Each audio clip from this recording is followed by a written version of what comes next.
తండ్రి దేవుని ప్రభువైన యేసుక్రీస్తు వారి దర్శించున్నాము. అలాగే ఆరాధన క్రమంలో మరొక పరిశీలన మనం వచ్చున్నాము. దేవుని యొక్క వాక్యాన్ని మనం ధ్యానం చేసుకున్నాము. ఈ రోజున దేవుని యొక్క గ్రంథం నుంచి కొన్ని మాటలు మనం నేర్చుకునే ప్రయత్నం చేద్దాము. ఈరోజు మనం నేర్చుకునే పాఠ్యాంశము మోడల్, అంటే మాదిరి. ఒక మాదిరి జీవితాన్ని మనము కలిగి ఉండాలి.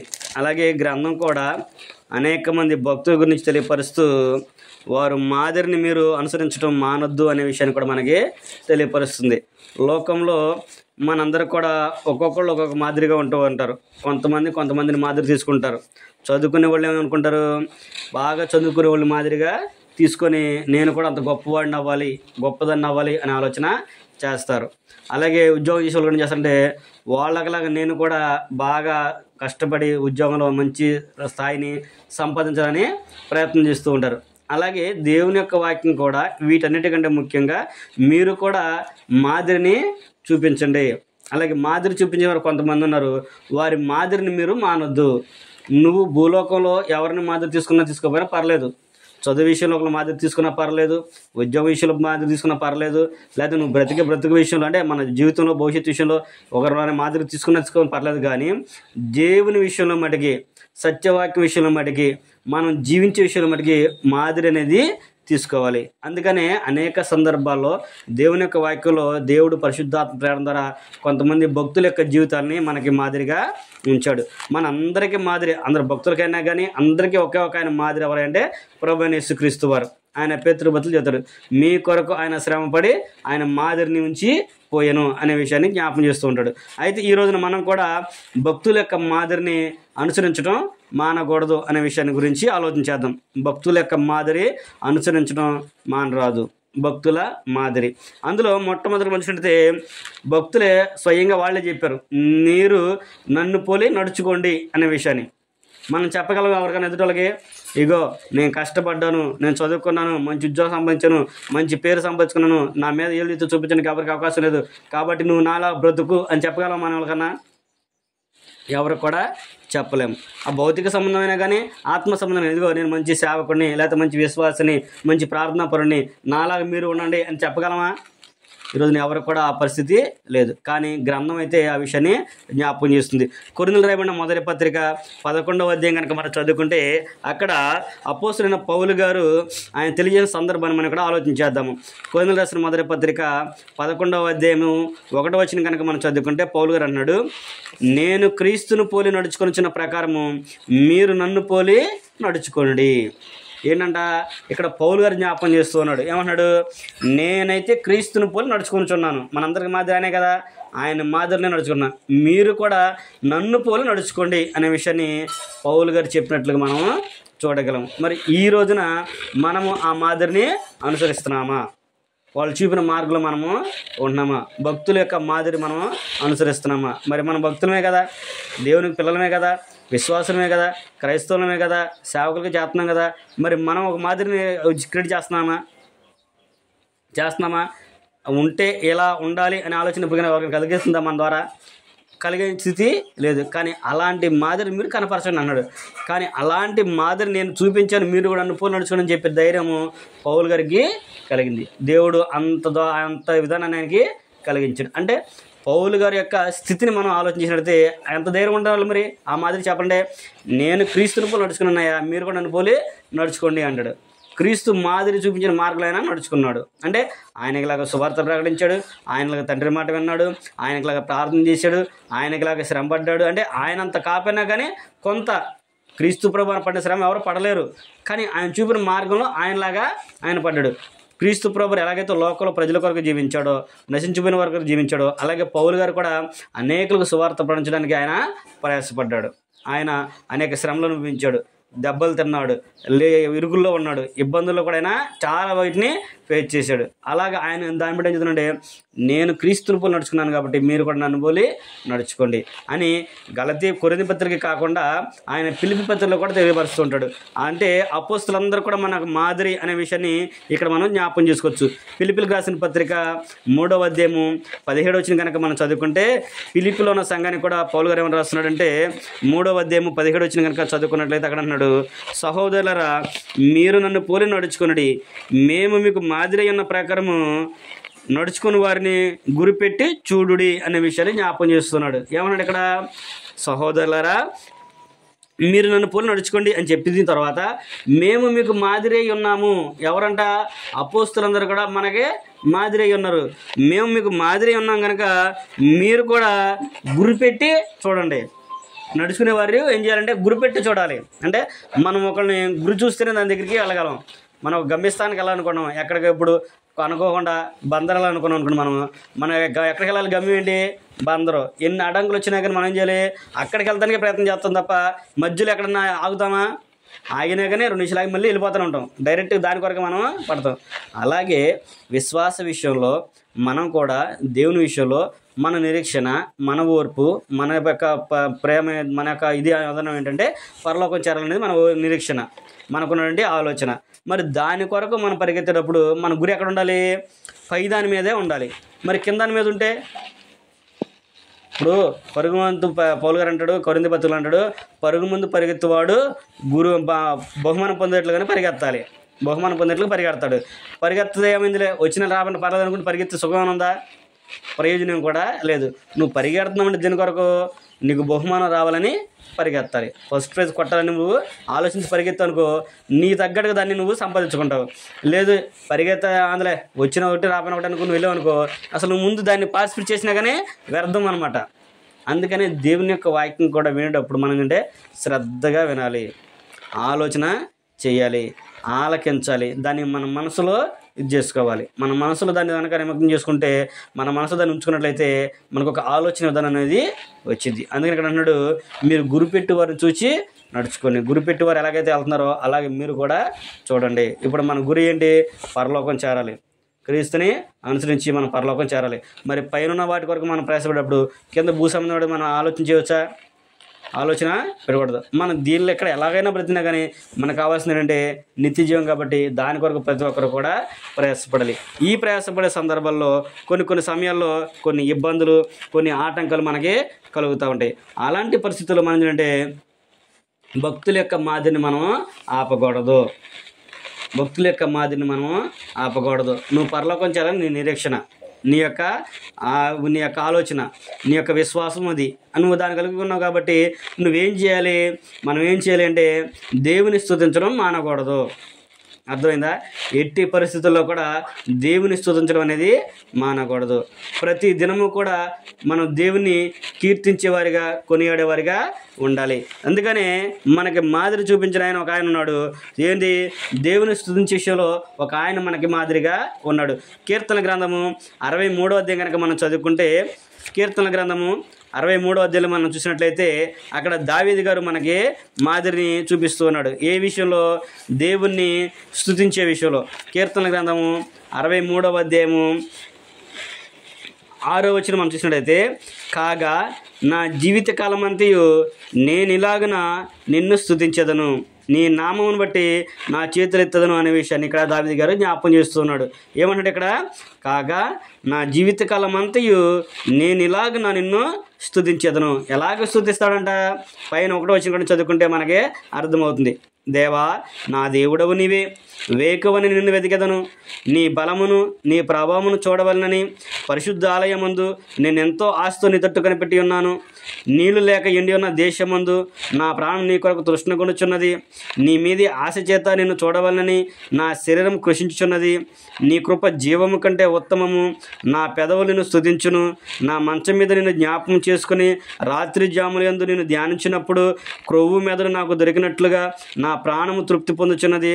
ఉత్సహించు పెదవులతో నా నోరు నిన్ను గూర్చి గానము చేయుచున్నది. కాగా నా జీవితకాలం అంతయు నేనిలాగ నిన్ను స్తుతించదను. అంటే దావీదు గారు ఎలాగైతే దేవుని స్తుతిస్తున్నాడో అలాగే మనం కూడా ఒక ఆలోచన అనేది కలిగి ఉండాలి, ఒక నిర్ణయం అనేది తీసుకోవాలి. ఆయన జీవితకాలం అంతా నేను ఇలాగే స్తుతిస్తాను. నువ్వు నన్ను ఏ పరిస్థితుల్లో ఉంచినా, నువ్వు నన్ను ఏ యుద్ధంలో ఉంచినా సరే నేను నిన్ను స్తుతించడం మటుకి మానను అనే విషయాన్ని జ్ఞాపకం చేస్తాడు. వేకువ జాము నిన్ను వెతికెదను, నీ పరిశుద్ధాలయంలో నేను కనిపెట్టుకొని ఉన్నాను. నీ కృప జీవము కంటే ఉత్తమైనది. ఆయన కృప దొరకడమే మనకి అదృష్టము. మరి దావీదు గారు అలాగే ఆయన ప్రార్థించి, నేను నా మంచం మీద ఉన్నంగానే నిన్ను జ్ఞాపకం చేసుకున్నాను, నా పడకల మీద నుంచి తెల్లవారుజామునే ఆయన దేవుణ్ణి స్తుతిస్తున్నాడు. మనం పొద్దున లేగానే ప్రార్థించే అలవాటు ఎంతమందికి ఉంది? లేకంగానే ప్రార్థన చేస్తామా? లేకంగానే ఫోన్లు చూసుకోవటం, లేదంటే కావాలేసి మన పని మనము చేసుకోవటం. కానీ లేకంగానే మనం అక్కడే మోకరించి దేవునికి ప్రార్థన చేసుకోవాలి. అదే దావీదు గారు అక్కడ జ్ఞాపకం చేస్తున్నాడు. అందుకని అన్నాడు, నేను నిన్ను నిత్యము స్తుతించేదను. అంటే దేవుని మనము ఎల్లప్పుడూ కూడా స్తుతించేవారిగా ఉండాలి. ఓన్లీ ఆరాధన రోజున, ఆదివారం రోజున ఆరాధన ఒక్కరోజు మీద కూర్చొని ఒక గంట కూర్చొని దేవుని స్తుతించే మనకే కుదరదు. ప్రతి నిత్యం కూడా మనం దేవుని ఆరాధించేవారిగా ఉండాలి, దేవుని స్తుతించేవారిగా ఉండాలి. ఏ ఎట్టి పరిస్థితుల్లో కూడా మనకి ఏ ఇబ్బంది వచ్చినా, శోధన అయినా, ఆరోగ్యం బాగపోయినా, అనారోగ్య పరిస్థితులైనా, లేదా ఏదో శుభకార్యాలైనా, సంతోషకరమైన సందర్భాలైనా సరే మనము ఒక సమయాన్ని కేటాయించుకొని ఆ రోజులో దేవుని స్తుతించడం మనము మానకూడదు. ఒక కీర్తన పాడుకొని 2 అధ్యాయాలు చదువుకోవడం మనం ఎప్పుడు కూడా మానకూడదు. ప్రార్థన చేసుకోవడము మానకూడదు. ప్రతి నిత్యం కూడా అది మనము జరిగిస్తుండాలి. దావీదు గారు దేవుని అలాగ స్తుతించాడు కాబట్టి దేవుడు ఆయన యొక్క స్థితిని మార్చాడు. అవునా? మార్చాడా? దావీదు గారు ఎవరో గొర్రెల కాపరి, కానీ దేవుడు ఆయన ఏం చేశాడు? మహారాజుగా ఆయన్ని చేశాడు. అలాగే మనము కూడా ఏ స్థితిలో ఉన్నప్పటికీ కూడా దేవుణ్ణి స్తుతిస్తూ ఉన్నామనుకో మన స్థితిని మారుస్తాడు. నువ్వు ఏ పరిస్థితుల్లో ఉన్నా సరే, నువ్వు ఇబ్బందిగా ఉన్నా సరే నువ్వేం చేస్తుండే? దేవునికి ప్రార్థన చేసుకో. నువ్వు లేకలేని పరిస్థితుల్లో ఉన్నావు, లేకలేని పరిస్థితుల్లో కూడా మంచం మీద ఉన్నప్పటికైనా సరే మనసులో నువ్వు దేవా నా పరిస్థితి ఇదినైనా అని చెప్పేసి నువ్వు ప్రార్థన చేసుకుంటే దేవుడు నీకు సహాయం తప్పకుండా జరిగిస్తాడు, నీ స్థితిని మారుస్తాడు అనే విషయాన్ని ఇక్కడ దావీదు గారు మనకి జ్ఞాపకం చేస్తున్నాడు. కనుక మొదటిగా మనం అంటే దావీదు వలె దేవుని స్తుతించడం మనము మానకూడదు. పౌలు గారు చెప్పారు కదా, నేను క్రీస్తును పోలి నడుచుకున్న ప్రకారం మీరు కూడా నన్ను పోలి నడుచుకోండి అన్నాడు. అలాగే భక్తులు కొంతమంది మనకు మాదిరిని చూపించారు. వారిలో మొట్టమొదటి వ్యక్తి దావీదు గారు. దావీదు గారు ఏం చేశాడు? దేవుని స్తుతించడం అనేది చూసాం మనం. ఆయన నిత్యం కూడా నేను నిన్ను స్తుతిస్తాను అనే విషయాన్ని జ్ఞాపకం చేశాడు. అలాగే రెండో విషయం మనం జ్ఞాపకం చేసుకున్నట్టయితే దావీదు గారు దేవుని స్తుతించాడు. రెండో వ్యక్తి ఏంటంటే నిత్యము ఆయన్ని ప్రార్థించడం అనే ఒక వ్యక్తి ఉన్నాడు. ఆయన కూడా దేవుడు ఆయన ఆపదల నుంచి ఆయన్ని కాపాడాడు. దానియేలు గ్రంథం కనుక మనం చదువుకున్నట్లయితే దానియేలు గ్రంథము 6వ అధ్యాయము 10వ వచనం మనం చదువుకుంటే, రాజు యొక్క శాసనము నియమించబడినప్పటికీ కూడా ఆయన రాజు యొక్క శాసనానికి భయపడక ఆయన ఏంటంటే దేవునికి నిత్యము, అంటే దేవునికి ముమ్మారు ఆయన ప్రార్థించినట్లుగా మనము చూడగలము. దానియేలు గ్రంథము 6వ అధ్యాయం మనం చూసినట్లయితే అక్కడ మనకు ఆ విషయము అర్థమవుతుంది. ఈ దానియేలు గారు ఎవరంట? మనందరికీ తెలుసు. షడ్రక్ మెషక్ అబేద్నెగోలను మనం చూసాం కదా దానియేలు గ్రంథంలో. దాంట్లోనే ఈయన కూడా అక్కడ ఉన్నాడు. దానియేలు గారు ఆ రాజ్యంలో శ్రేష్టమైన బుద్ధి గలవాడై ఉన్నాడనే పదాన్ని కూడా అక్కడ వాడాడు. ఆ దేశంలో ఆయన శ్రేష్టమైన బుద్ధి గలవాడే ఆ రాష్ట్రం మీద, ఆ రాజ్యం మీద అధికారిగా ఆయన్ని నియమించాడు. ఎవరో? ఆ రాజుగారు ఆయన్ని అలాగ నియమించినప్పుడు రాజుగారికి ఒక ఆలోచన కలిగిందంట. ఏమని కలిగింది ఆయనకి ఆలోచన? నేను నియమించిన వారిలో అందరిలో కూడా దానియేలు గొప్ప శ్రేష్టమైన బుద్ధి గలవాడైనాడు కనుక అందరి మీద ఆయన అధికారిగా నియమించాలని చెప్పేసి దానియేలు గారిని నియమించాలని చెప్పేసి రాజుగారు ఆలోచన కలిగి ఉన్నాడు. ఈయన కలిగి ఉన్న ఆలోచనని ఇతరులకు ఏం చేసిందంటే వాళ్ళందరూ కూడా ఈయన మీద అసహ్యాన్ని పుట్టించి ఈయన్ని ఏదో ఒక విధంగా అక్కడి నుంచి తప్పించాలి, ఏదో ఒక లోపము చూపించాలి అనే విషయాన్ని వాళ్ళు కలిగి ప్రభుత్వ విషయంలో ఆయన్ని నిలదీయలేకపోయారు. అంటే ప్రభుత్వ విషయంలో రాజుగారు ఆజ్ఞాపించిన ఆజ్ఞలో అన్నీ కూడా ప్రభుత్వ విషయంలో ఆయన నియమించిన పనులు ఏవైతే ఉన్నాయో ఆ పనులన్నీ కూడా సక్రమంగా ఆయన జరిగిస్తున్నాడు. వాటిలో ఏ లోపం కూడా కనుగొనలేకపోయారు. కానీ అప్పుడు అనుకున్నారు వాళ్ళు, మనం ఏ లోపం దీంట్లో కనుగొనలే కానీ ఆయనలో ఒక లోపాన్ని మటుకు మనం కనుగొనము. ఒకే ఒక విషయంలో. ఏ విషయం అంటే దేవుని విషయంలో అనే పదాన్ని వాడతారు అక్కడ.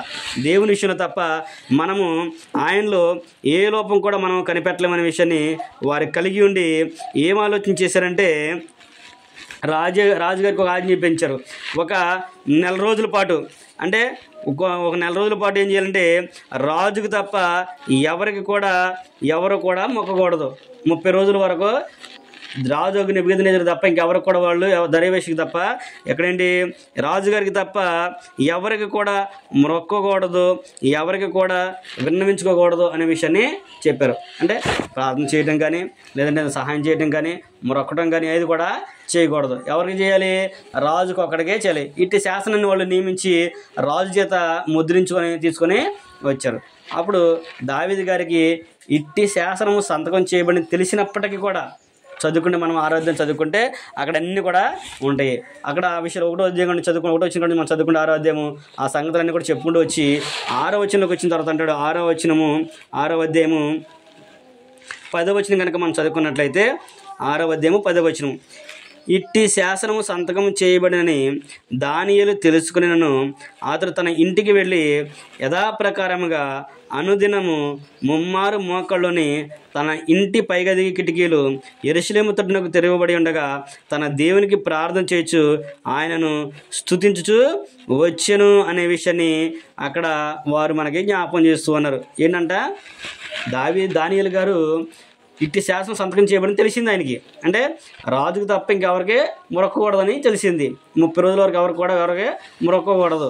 కాబట్టి ఆ సంతకం చేయబడింది రాజు దానియేలుకి దాంట్లో ఒక అధికారి కదా, ఆయనకు కూడా తెలిసింది. అయినప్పటికి కూడా ఏమాత్రం భయపడకుండా యథాప్రకారంగా తన ఇంటికి వచ్చి ఎలాగైతే చేసుకున్నాడో అలాగే ముమ్మారు దేవునికి ప్రార్థన చేశాడు. ఇప్పుడు ఎవరికి గౌరవించలేదు ఆయన? భౌతికమైన రాజుకైనా భయపడలేదు. ఆయన అయితే ఏం చేస్తారు, ఈ భూలోకం నుంచి మనం తప్పించేస్తారు, అంతకుమించి ఎక్కువ చేయలేడు కదా. లేకపోతే అధికారం నుంచి తీసేస్తారు, అంతకుమించి చేయలేడు కదా. చంపేస్తారు, అంతకుమించి చేయలేడు కదా. కానీ నా దేవుడు జీవం కలిగిన ఆయన, అవసరమైతే ఆయన అవసరమైతే రాజును కూడా తప్పించేస్తాడు. అవసరమైతే మన యొక్క విధానం సరిగ్గా ఉంటే దేవుడు మన మీద ఎవరైతే అధికారిగా ఉన్నాడో, మనల్ని ఎవరైతే బాధపెట్టాలని చూసారో, హింసను చూసారో వారిని భూలోకంలో లేకుండా కూడా చేయగలడు ఆయన, మనకి ఇబ్బంది కలిగిస్తే. అలాంటి దేవుడు మన దేవుడు. అలాంటి ధైర్యాన్ని దానియేలు గారు కూడా కలిగి ఉన్నాడు. కనుకనే ఆయన ఏమాత్రం కూడా ఆలోచన చేయకుండా దేవునికి ప్రార్థించడం మానలేదు. ఆయన ఎప్పుడైతే ప్రార్థన చేస్తూ ఉన్నాడో వాళ్ళందరూ కూడా చూసి దానియేలు గారి గురించి ఆ రాజుగారికి తెలియపరిచారు. రాజుగారికి తెలియపరిచిన తర్వాత మరి శాసనం చేశారు కదా రాజుగారు, తప్పదు. ఇక ఆయన ఆ ప్రకారంగానే దానియేలు గారిని సింహాల బోన్లోనికి వేశారు. సింహాల బోన్లో వేసినప్పుడు ఎవరైనా అధికారి జైల్లో ఉన్నవారి కొరకు ప్రార్థన చేస్తాడా? కానీ ఈ యొక్క రాజుగారు దానియేలు గారిని చెరసలో ఈ సింహాల బోన్లో వేస్తానని తెలిసేసరికి ఆయన రాత్రి అంతా కూడా ఉపవాసం ఉండి నాట్యం ఆడనివ్వకుండా బహు చింతాక్రాంతుడై, అంటే బాధతో ఉన్నాడనే విషయాన్ని మనము 6వ అధ్యాయము 18వ వచనం కాడి నుంచి మనం చదువుకుంటే అక్కడ మనము చూడగలము. 18వ వచనం అన్నాడు, అంతటా రాజు తన నగరునికి వెళ్ళి ఆ రాత్రి అంతా ఉపవాసం ఉండి నాట్యమును జరగనీయలేదు, అతను నిద్ర పట్టకపోయాను అనే విషయాన్ని జ్ఞాపకం చేశాడు. అంటే ఆ రైతు తెల్లవారులు కూడా ఏం చేశారంటే నిద్రపోలా. దేనికి? దానియేలు గారిని సింహాల బోన్లో వేశారు. దానియేలు ఏమైపోయాడు ఈ రాజుగారికి తెలుసు. ఆయన బహుశ్రేష్ఠుడు, ఆయన బుద్ధిమంతుడు, దేవుని యొక్క సేవకుడు, దేవుడు అంటే భయపడేవాడు, మంచి జ్ఞానవికలు కలిగిన వాడు. అలాంటి వాడు ఎవడో కూడా లేడు కదా అనే విషయం ఆయన కలిగి ఆయన దేవుడు ఉన్నాడు కదా అని చెప్పేసి ఆయన మీద భారం వేసి ఆయన తెల్లవారులు కూడా ఉపవాసం ఉండి రైతులంతా కూడా నిద్రపోలేదంట. నిద్రపోకుండా తెల్లవారకు మునిపే తెల్లవారుజామునే ఆయన దానియేలుని వేసిన సింహాల బోన్ దగ్గరికి వెళ్ళి గుమ్మం దగ్గర నిలబడి ఆయన మాట్లాడుతూ ఉన్నాడు.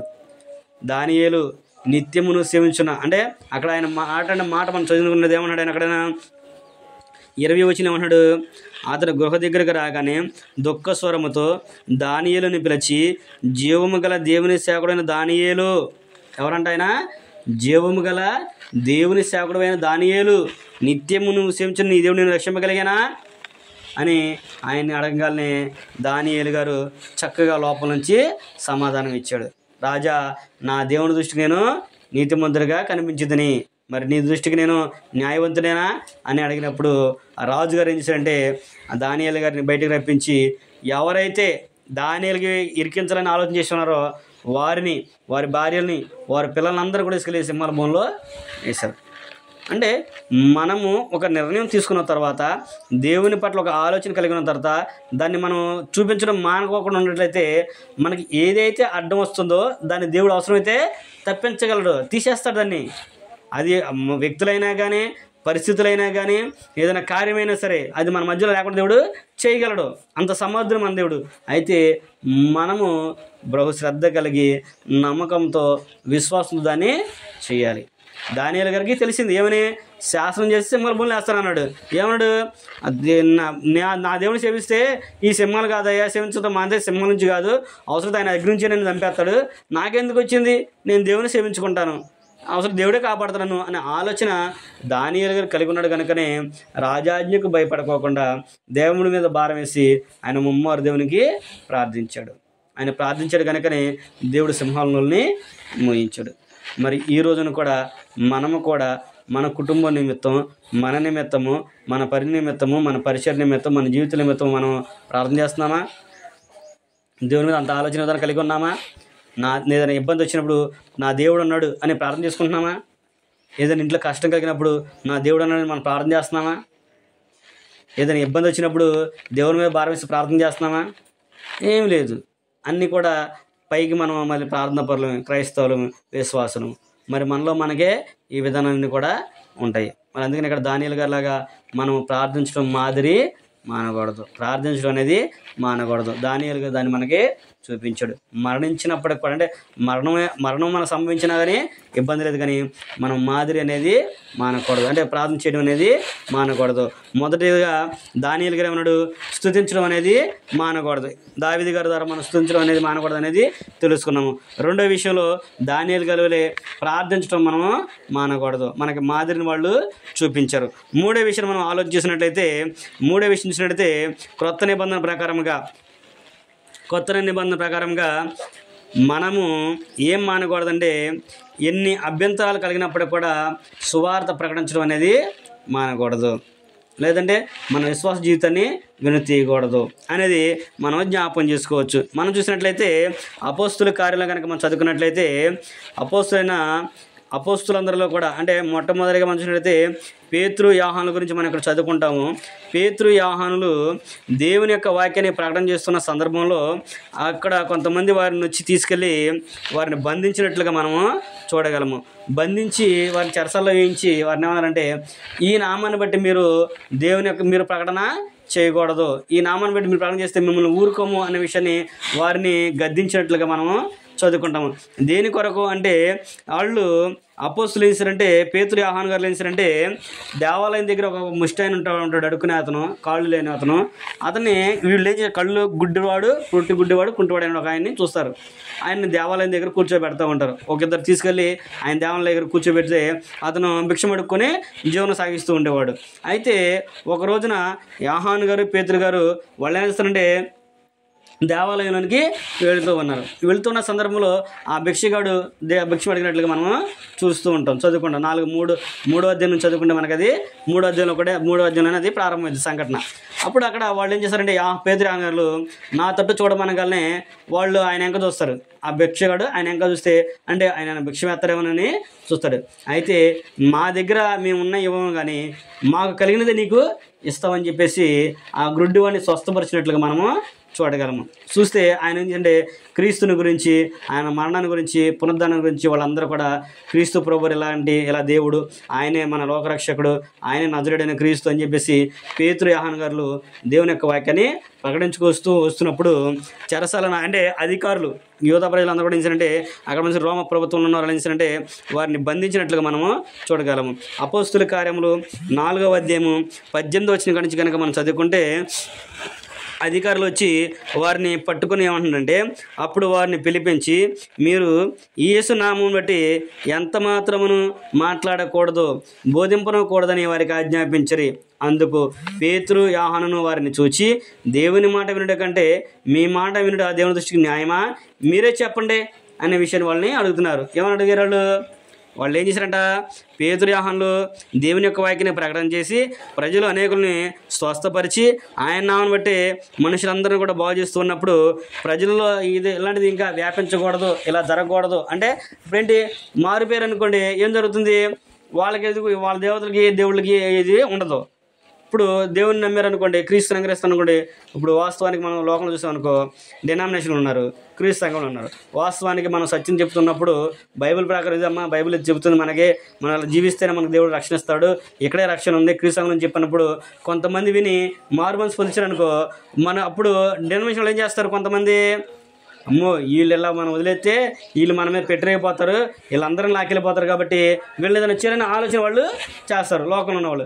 అలాగే వీళ్ళు కూడా పేతురు యోహాను గారు చెప్పిన మాటలు విని అనేకులు మారుమనసు పొందుతూ ఉన్నప్పుడు అధికారులు వీళ్ళందరూ కూడా చేశారంటే వీరిని ఎట్టైనా సరే గద్దించాలని చెప్పేసి అధికారులను పంపించి ఈ నామను బట్టి మీరు బోధించకూడదు, యేసు నామను బట్టి మీరు ఇంకెక్కడ కూడా ప్రకటన చేయకూడదు, చేశారనుకో ఖబర్దార్ అన్నట్లుగా వాళ్ళని బెదిరించినప్పుడు పేతురు యోహాను గారు అన్నారంట, మేము ఈయన మాట దేవుని మాట ఉంటే న్యాయమా, మీ మాట ఉంటే న్యాయమా, మీరే చెప్పండి అని చెప్పేసి వాళ్ళని వాళ్ళు ఎదురు క్వశ్చన్ అడిగారు. క్వశ్చన్ అడిగి మేము కన్నవాడిని విన్నవాడిని చెప్పక మానలేము, మీ ఇష్టమైంది మీరు చేసుకోండి అనే విషయాన్ని వాళ్ళు చెప్పినట్లుగా మనము చూడగలం. అంటే దేవుని సేవించే విషయంలో కూడా, సువార్త ప్రకటించే విషయంలో కూడా ఎన్ని అడ్డంకులు వచ్చినా ఇబ్బందులు వచ్చినా మనం చేయకూడదంటే వెనుతిరగకూడదు. విశ్వాస విషయంలో ఎవరైనా మనల్ని ఇబ్బంది పెట్టినా కానీ మనం వెనకడుగు అనేది వేయకూడదు. కొంతమంది అంటూ ఉంటారు విశ్వాసం అంటే కొత్తగా మన క్రైస్తవులు ఏమనుకోండి, విశ్వాసం అనుకోండి పాటలు పడని ఆలోచన ఉంటుంది. పురుషులు కానీ స్త్రీలు కానీ కొంతమంది, స్త్రీలకైతే అధికారం లేదు కాబట్టి వాళ్ళు మామూలుగా ఉంటారు, కానీ పురుషులకి అధికారం ఉంది కాబట్టి వాళ్ళు పాడుతున్నప్పుడు బాప్తిస్మం పాడుతున్నప్పుడు కొంతమంది ఏం చేస్తారంటే కొత్తగా పాడుతుంటారు కదా, కంగారుగానో భయంగానో పాడుతూ ఉంటారు. అలాంటి వాళ్ళని కొంతమంది ఎంకరేజ్ చేస్తారు, కొంతమంది కించపరుస్తూ ఉంటారు. అలాంటి పరిస్థితులు మనం చేయకూడదంటే వెనకడికి వేయకూడదు, మనం ఈసారి పాటలు అనేది పాడకూడదు. మేము పాడే ఫస్ట్ అట్టగానే వాళ్ళు అమ్మో ఎందుకే అటబరి కడతాం ఎందుకు, అదే గొంతుకు అనేవాళ్ళు. కానీ నిదానంగా మనం ఏం చేయండి, ప్రాక్టీస్ చేసుకొని నిదానంగా ప్రభువులు ఎదుగుతున్నాం అనుకోండి, దేవుడు మనకి సహాయాన్ని అనుగ్రహిస్తాడు, మనల్ని ఎవరు కూడా దాన్ని ఆపలేరు. అలాగే దేవుని పనిలో కూడా మనలాగా కొనసాగాలి. అందుకని దావీదు గారి వలె దేవుని స్తుతించడం మానకూడదు, దానియేలు గారి వలె మనం ప్రార్థించడం మానకూడదు, అలాగే పేతురు యోహానులాగా ధైర్యాన్ని మనము విడవకూడదు. ఏది బోధించే విషయంలో కానీ, బోధ వినే విషయంలో కానీ, విశ్వాస జీవిత విషయంలో కానీ, క్రైస్తవ జీవిత విషయంలో కానీ, భక్తి విషయంలో కానీ మనం ధైర్యాన్ని విడిచిపెట్టకూడదు అనేది మనము చూస్తున్నాము. వాళ్ళు మనకి మాదిరి ఉన్నారనే విషయాన్ని మనము చూడగలము. 4వ విషయం మనం చూసినట్లయితే యథార్థతను మనము విడవకూడదు. యథార్థతను విడవకూడదు అనేది కూడా ఒక మాదిరైన జీవితమే. దానికి కూడా ఒక ఆయన మనకి మాదిరిగా ఉన్నాడు, యథార్థతను విడిచిపెట్టలేదు. ఒక్కరోజునే పిల్లలు చనిపోయారు, ఒక్కరోజునే ఆరోగ్యం పోయింది, ఒకరోజునే ఆస్తి అంతా కూడా పోయింది, చివరికి తన భార్య కూడా తను దూషించి వెళ్ళిపోయింది. స్నేహితులు కూడా ఆయన్ని బాధ పెట్టినట్లుగా మనము చూడగలం. కానీ ఆయన ఏ మాత్రం కూడా దేవుడు ఏంటి నాకు ఇలా చేశాడు అనే మాట ఆయన అనలేదంట. అర్థమైంది ఇప్పుడు ఎవరో ఏబు గారి గురించి మనము ఆలోచించు. ఏబు గారు యథార్థవంతుడని దేవుడే పరిశుద్ధాత్మ ద్వారా స్టేట్మెంట్ ఇవ్వడం మనం చూడగలం. ఆయన గురించి సాక్ష్యాన్ని ఇచ్చాడు. మనము ఏబు గ్రంథము 1వ అధ్యాయము 20-21 వచ్చి మనం చదువుకుంటే దేవుడు నాకు అన్యాయం చేసినని ఏ మాత్రం కూడా ఏబు గారు మాట్లాడలేదంట. ఏబు గ్రంథంలో మనం చదువుకున్నట్లయితే ఏబు గారి విషయంలో ఆయన నీతిమంతుడు అని మనకి మాదిరి అనే విషయాన్ని కూడా అక్కడ ఆయన జ్ఞాపకం చేస్తూ ఉన్నాడు. ఏబు గ్రంథము 1వ అధ్యాయము 20వ వచనం నుంచి మనం చదువుకున్నట్లయితే అప్పుడు ఏబు లేచి తన పై వస్త్రమును చింపుకొని తల వెంట్రుకలు గొరిగించుకొని నేల మీద సాష్టాంగపడి నమస్కారం చేసి ఇట్లా నేను నా తల్లి గర్భముల నుండి దిగంబరనే దిగంబరనే అక్కడ తిరిగి వెళ్ళేదను. యెహోవా ఇచ్చెను, యెహోవా తీసుకొని పోయాను, యెహోవా నామమునకు స్తుతి కలుగును గాక. ఈ సంగతులలో ఏ విషయమందును ఏబు ఏ పాపమును చేయలేదు, దేవుడు అన్యాయం చేసినని చెప్పలేదు. 1వ వచనం గురించి మనం చదువుకుంటే దేవుడు ఏబు గారి గురించి చెప్పే సాక్ష్యాలన్నీ కూడా మనము చూడగలము. ఆయన జరిగిన సంఘటనలన్నీ కూడా మనకి చదువుకోగలం. అక్కడ ఎవరిని కూడా చెప్తాడు ఏంటి, ఆస్తి పోతాయి, గొర్రెలు ఒంట్లన్నీ కూడా పట్టుకుపోతారు, పిల్లలందరూ కూడా చనిపోతారు. ఇలాగన్నీ చూసుకుంటూ పోతే మొత్తం అన్నీ కూడా ఆయనకి వస్తాయి. 2వ అధ్యాయంలో సరికి భార్య కూడా ఆయన దూషించి వెళ్ళిపోతాయి. ఆ భార్య కూడా అంటది, ఏమన్నది, ఇంకా నువ్వు యథార్థత వదలవా, దేవుని దూషించి చచ్చిపో అనే మాదాన్ని తన భార్య కూడా మాట్లాడినట్లుగా మనము చూడగలము. అంటే అంత యథార్థంగా ఆయన బ్రతికాడు.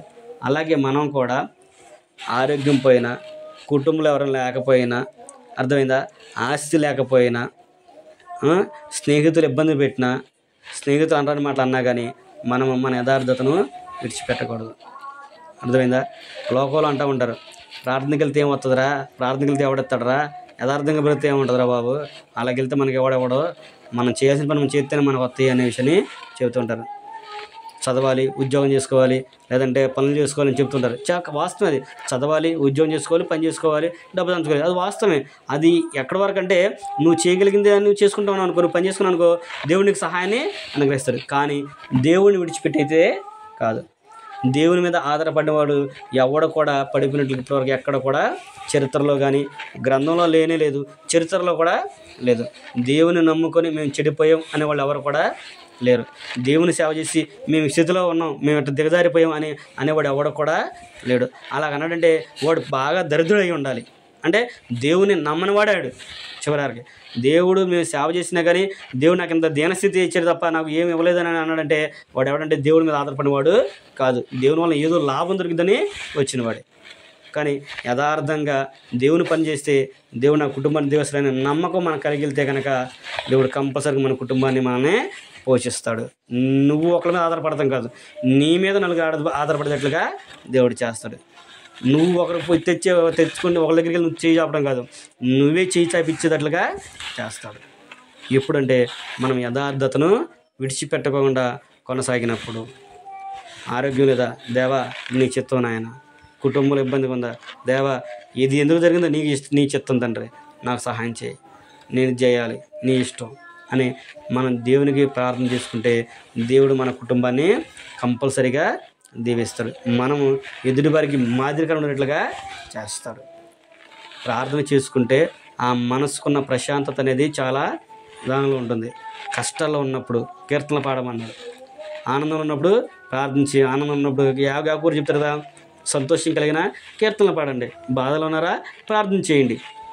అలా చేస్తే దేవుడే మనకి సహాయాన్ని అనుగ్రహిస్తాడు. అలాగ మనం మాదిరి కలిగిన జీవితాలు మనము జీవించాలి. అలాగ జీవించినప్పుడు దేవుడు కూడా నా పిల్లలకి ఏమి ఇవ్వాలా అని ఆలోచన చేస్తాడు తప్ప వీళ్ళకి ఎందుకు ఇవ్వాలి అనే ఆలోచన ఎప్పుడు కూడా చేయడు. యథార్థంగా బ్రతుకుతున్నప్పుడు ఆయన నా పిల్లలు యథార్థంగా బ్రతుకుతున్నారు కాబట్టి వాళ్ళకి ఆ మార్గాన్ని నేను ఇవ్వాలి, వాళ్ళకి కావాల్సిందని నేను సమకూర్చాలి అనేది దేవుని యొక్క ఆలోచన అయ్యి ఉంటుంది. మనం అలాగ ప్రవర్తించినప్పుడు దేవుడు మనల్ని ఎప్పుడు కూడా విడిచిపెట్టడు. ఏబు గారికి అన్నీ పోయినాయి, చివరికి ఆరోగ్యం కూడా చెడిపోయింది. స్నేహితులు కూడా ఏమన్నారు, నువ్వు ఏదో చేసినట్టు అందుకే దేవుడు కూడా నేను శిక్షించాడని చెప్పి అన్నారు. కానీ తర్వాత 42వ అధ్యాయంకి వచ్చిన తర్వాత ఏం జరిగింది, ఏబుకి రెట్టింపు ఇచ్చాడు. ఆయన రెట్టింపు ఘనతను ఆయనకి ఇచ్చాడు. ఆస్తి కానీ పిల్లలు కూడా అసలు ఏబు యొక్క కుమార్తె చక్కని వాళ్ళు ఎవ్వరు కూడా అంతవరకు ఎక్కడ కూడా లేరంట. అంత అందగత్తెల దేవుడు వారికి ఆయనకి పుట్టించాడు. అంత పిల్లల్ని అటువంటి పిల్లల్ని ఆయనకి ఇచ్చాడు. ఆయన తర్వాత ఆయన పిల్లలు కూడా చూసి ఆయన అంటే మంచి వృద్ధాప్యం, బాగా ఎంత వృద్ధాప్యం చూసుకో మరి. పిల్లలు కూడా అంటే ఎంత ఘనత మరి అనేది మనము ఆలోచించాలి. అంటే దేవుడు అంత గొప్ప ఆధిక్యతను మనకి ఇస్తాడు. ఎప్పుడంటే మనము కూడా యథార్థతను విడిచిపెట్టుకోకుండా నడుచుకున్నప్పుడు.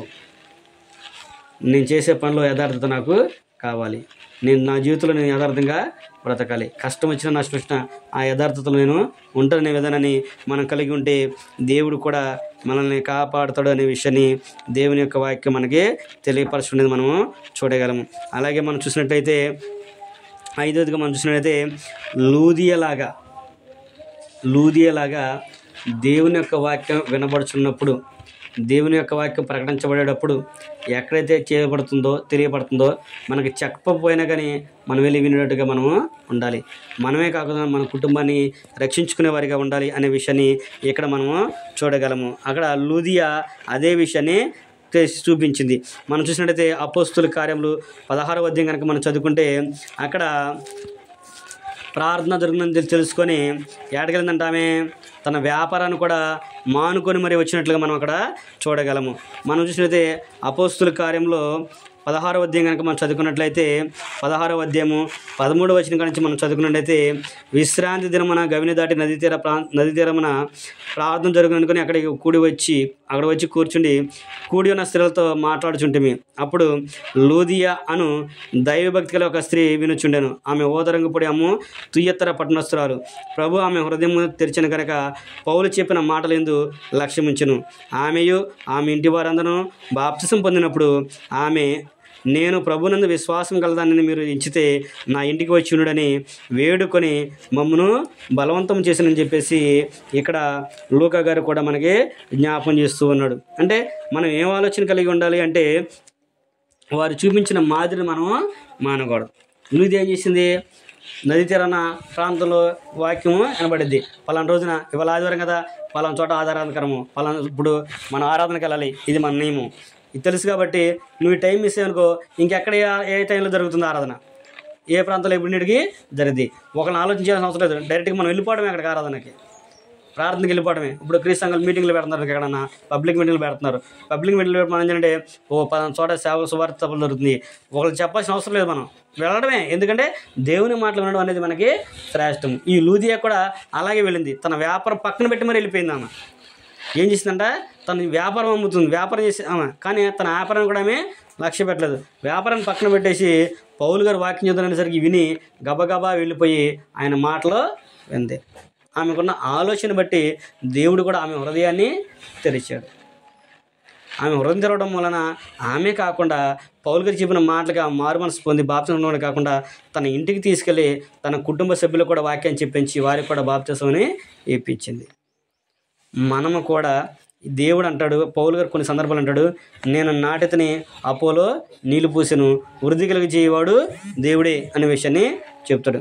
మనం ఒక చోట అంటాము, ఇంకో చోట మనకు మారు మనసు అనేది జరుగుతుంది. అంటే ఒకళ్ళ దగ్గరే మనం అన్నీ కూడా నేర్చుకున్నాం. ఒకళ్ళు చెప్పే మాటలను బట్టి మన హృదయంలో నొచ్చుకొని మనకు మారు మనసు పొందే అవకాశం అనేది ఉండింది. కనుక దేవుని యొక్క వాక్యం ఎక్కడ ప్రకటనపడుతున్నప్పటికి కూడా ఏదైనప్పటికి కూడా మంది ధైర్యంగా వెళ్ళే ఆలోచన మనకే ఉండాలి. అలాగెళ్ళి నేర్చుకున్న వారిలోనే లూది అనే స్త్రీని మనము చూడగలము. కనుక మనము ప్రతి విషయంలో కూడా మాదిరిని చూపటము మానకూడదు. మనకు మాదిరి అనే వాళ్ళు ఉన్నారు అనే విషయాన్ని కూడా మనము చూడగలము.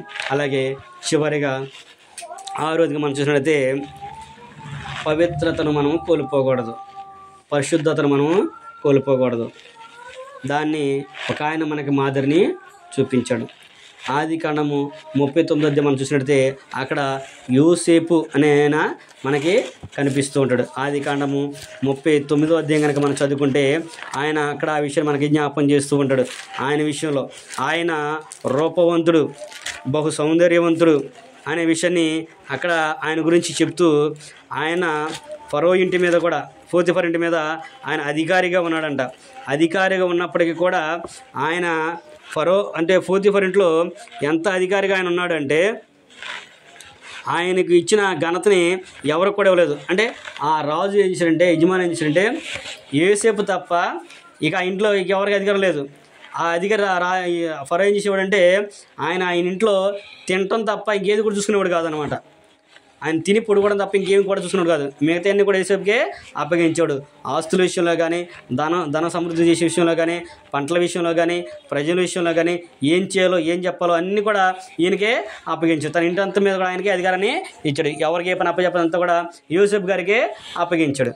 అలాంటి ఆయన మీద ఆయన అక్కడ మనం చదువుకుంటే ఎలా ఉన్నాడంటే, మనము 39వ అధ్యాయము 6వ వచనం నుంచి మనం చదువుకుంటే అక్కడ అన్నాడు, అతనికి తనకు కలిగిన దాంతో యోసేపు చేతికి అప్పగించి తాను ఆహారం తినడు తప్ప తనకేమీ ఉన్నదో ఏమీ లేదో విచారించువాడు కాడు. యోసేపు రూపవంతుడును సుందరుడై ఉండెను. అటు తరువాత అతని యజమానుని భార్య యోసేపు మీద కన్ను వేసి తనతో శయనించమని చెప్పెను అనే విషయాన్ని ఇక్కడ మనం చదువుకుంటూ వెళ్తే యోసేపు గారిని ఆమె ఎంతగా బాధ పెట్టిందో మనం చూడగలము. కానీ ఆయన అన్నాడు, నా దేవునికి విరోధంగా నేను ఎంత పాపము కొట్టకట్టుకోను. నా యజమానుడు నన్ను నమ్మి నాకు ఈ బాధ్యతని అప్పగించాడు. ఆయన ఇంట్లో ఏముందో ఏం లేదో నాకు తప్ప ఆయనకి ఏం కూడా తెలియదు, నాకు బాగా తెలుసు. నాకు అందుకే అధికారాన్ని ఇచ్చాడు. ఆయన భార్యను నీ మీద తప్ప మిగతా రెండింటి మీద కూడా నాకు అధికారం ఉంది. నువ్వు ఆయన భార్య అయినందున నేను అలాంటి పని నేను చేయను. అయినా నా దేవునికి విరోధంగా అంత పాపాన్ని కూడగట్టుకోను అనే విషయాన్ని యోసేపు గారు అన్నట్లుగా మనము చూడగలము. అయితే శ్రమ అనుభవించాడు, కానీ తర్వాత అంతకన్నా గొప్ప ధన్యతను దేవుడు ఆయనకి ఇచ్చాడు. ఆయన ఆ పరిశుద్ధతను కాపాడుకున్నాడు కనుకనే, ఆ పరిశుద్ధతలో ఆయన నిలిచాడు కనుకనే ఆయన్ని చెరసల్లో వేశారు. తర్వాత మరలా ఫరో ఇంకో ఆయన వచ్చిన తర్వాత ఆయన తీసుకొని ఆయన ఏంటంటే ఆ ఐగుప్తు దేశం అంతటి మీద కూడా ఆయన్ని అధికారిగా నియమించాడు. ఒకసారి ఆయన ఎక్కడ ఉన్నాడు? ఒక అధికారి ఇంట్లోనే ఉన్నాడు అప్పుడు ప్రస్తుతానికి. అధికారి ఇంట్లోనే నమ్మకంగా ఆ ఇంటి మీద అధికారిగా ఆయన ఉన్నాడు. కానీ ఆయన ఆ యథార్థతను విడిచిపెట్టుకోకుండా నేను ఇంటి వరకు ఉంటే సరిపోద్ది అనుకోలేదు. కానీ ఆయన నా దేవునికి నేను నమ్మకం ఉండాలని ఆలోచన కలిగి ఉన్నాడు కనుక అప్పుడు దేవుడు ఏంటంటే నువ్వు ఇంటి మీద కాదు నమ్మకం ఉండాల్సింది, నా ప్రజలైన ఇశ్రాయేలు మీద నమ్మకం ఉండు, నా దేశం మీద నువ్వు నమ్మకం ఉండు అని చెప్పేసి దేవుడు ఐగుప్తు దేశం అంతటి మీద కూడా ఆయన అధికారిగా నియమించాడు. ఎందుకంటే తర్వాత తరం అంటే ఇశ్రాయేలు అందరూ కూడా రావాల్సింది అక్కడికే. కరువు వచ్చి వాళ్ళందరూ కూడా ఇశ్రాయేలు అందరూ కూడా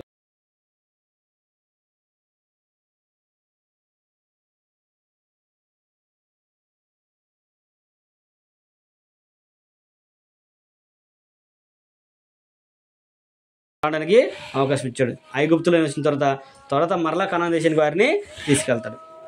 మరలా కనాన్ మళ్ళీ తీసుకెళ్తారు. అప్పుడు కనాన్లో గొప్ప కరువు వచ్చింది. యోసేపు గారే వారిని పోషించినట్లు మనం చూడగలము.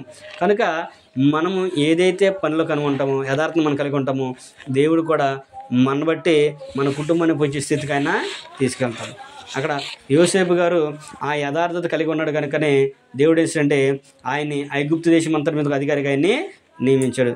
దేశంలో కరువు భారంగా ఉన్నప్పుడు తన కుటుంబ సభ్యులు తన తండ్రి ఇంటి వారు అంటే యాకోబు ఇంటి వారు సుమారుగా 70 మంది పైన వాళ్ళందరినీ కూడా మరలా ఐగుప్తు తీసుకొచ్చి ఐగుప్తులో ఆయన ఉన్నన్నాళ్ళు కూడా ఆయన్ని పోషించి వాళ్ళకు ఒక ప్రత్యేకమైన స్థలాన్ని కేటాయించి ప్రాంతాన్ని కూడా ఆయన ఇచ్చినట్లుగా మనం చూడగలము. దేన్ని బట్టి ఇచ్చారు వాళ్ళకి? దేన్ని బట్టి అంటే యోసేపు అధికారి కాబట్టి, న్యాయం ఉన్నాడు కాబట్టి, ఆయన యథార్థవంతుడు కాబట్టి ఫరో కూడా ఏం కూడా ఆయన గురించి మాట్లాడలేదు. నీ వాళ్ళ సరే నీకు నచ్చిన చోట వాళ్ళకి ఇచ్చుకో, వాళ్ళు ఎక్కడైతే సమృద్ధిగా ఉంటారో అక్కడికి వాళ్ళని పంపించుకో, నీకేమైనా అనుకూలంగా ఉంటే మన రాజ్యంలో వారు ఏదైనా పనికి వస్తే నీ చేతి కింద వాళ్ళని కూడా పెట్టుకో అనేటువంటి స్థితిని ఆయనకి ఇచ్చాడు. అలాగే మనం కూడా యథార్థత కలిగి ఉన్నాం అనుకోండి, మన కుటుంబ సభ్యులు ఎవరైతే ఉన్నారో మన బంధువులు ఎవరైతే ఉన్నారో వారిని పోషించే స్థితి కూడా దేవుడు మనల్ని నడిపిస్తాడు. అవసరమైతే వారి కొరకే మన దేవుడు ఆ స్థితులకి నిలబెడతాడు.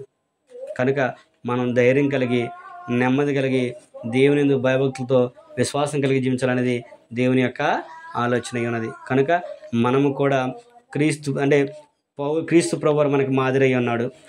ఆ మాదిరి మనం చూపించిన వీరిలో ధైర్యంగా చెప్పిన ఒక వ్యక్తి ఎవరంటే పౌలు గారు. నేను క్రీస్తుని పోలి నడుచుకున్నాను కనుక మీరు కూడా నన్ను పోలి నడుచుకోండి అని చెప్పేసి పౌలు గారు చెప్పాడు. అలాగే మనం కూడా నీటి క్రైస్తవులను మనం కూడా మన పూర్వం ఎవరైతే మాదిరిగా ఉన్నారో వారి యొక్క మాదిరి మనం ఆపకూడదు.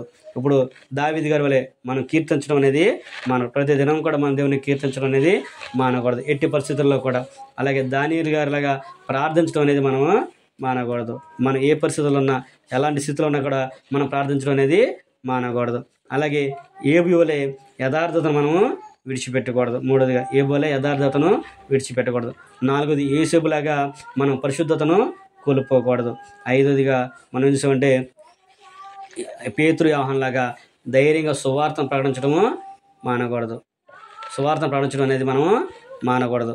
ఆరోదిగా చివరి మనసు అంటే లూదియా ఎలాగైతే దైవభక్తి కలిగి ఉండి దేవుని యొక్క మాటలు ఎక్కడైతే వినబడుతున్నాయో ఎక్కడికైతే వెళ్ళిందో అలాగే మనం కూడా అవకాశం ఉన్న చోటకల్లా వెళ్ళి దేవుని మాటలు విని మన జీవితాన్ని మన హృదయాన్ని మార్చుకోవాలనేది దేవుని యొక్క ఉద్దేశమైనది. కనుక మనం కూడా అలాగే చూపిన మాదిరిలో మనం కూడా తీసుకొని వారిలాగా మనం జీవించడానికి ప్రయత్నం చేసినట్టయితే దేవుడు కూడా మన సహాయాన్ని అనుగ్రహిస్తాడు. మనల్ని మన కుటుంబాలను కూడా దేవుడు దీవిస్తాడు. కనుక ఆ మాదిరి గుండి మనం కూడా ప్రభు ద్వారా నిత్య స్వాస్థ్యాన్ని పొందిన విషయాన్ని ప్రేమతో మీకు తెలియపరుస్తూ నాకు నేను తెలియపరచుకుంటూ ఓపికతని మీ అందరికీ వందలు తెలియపరచుకుని మాట్లాడుతూ మీ అందరికి కూడా వందలు.